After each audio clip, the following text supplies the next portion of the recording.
the approach I've taken. I've really believed in job creation coming in mass from the private sector. And that's really the only way to create the millions of jobs that are needed to match the desires and the aspirations of Africa's young people with their means. So, what we have is the technology that Chris was speaking about has created an exponential increase in everyone's aspirations.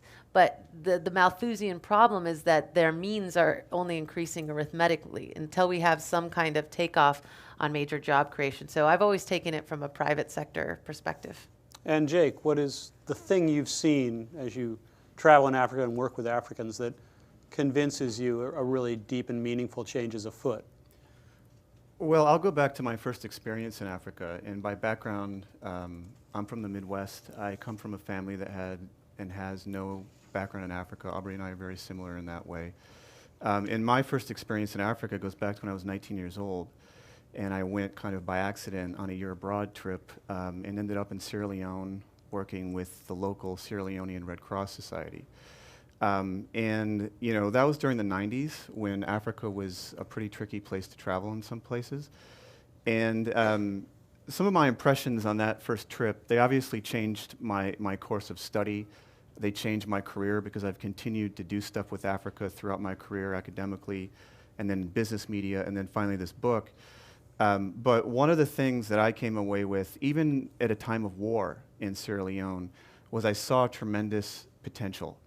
And I never really I saw a lot of very challenging things in West Africa, but I never came away with this thesis that I needed to help Africans. I came away with this thesis that this place has just tremendous potential, but what it's lacking are certain favorable structural circumstances. When Aubrey and I talk about our foundations with Africa, I think both of us, in our experience that evolved from the first time we ever went to the continent, kind of continue to develop that thesis that absolutely tremendous potential, especially on the human side, but very challenging structural circumstances. So to move forward to why we've kind of changed our view now and have a fairly upbeat assessment of Africa, it's some of these structural circumstances. So two things: the structural circumstances are changing, and we go into detail on that in the book. But basically, you have better governance, you have better infrastructure coming.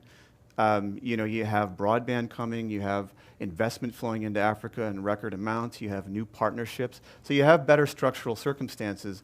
But the most important thing that I see, and I think from our research with the book, that I see connecting with that is this tremendously talented cadre of Africans that have emerged over the last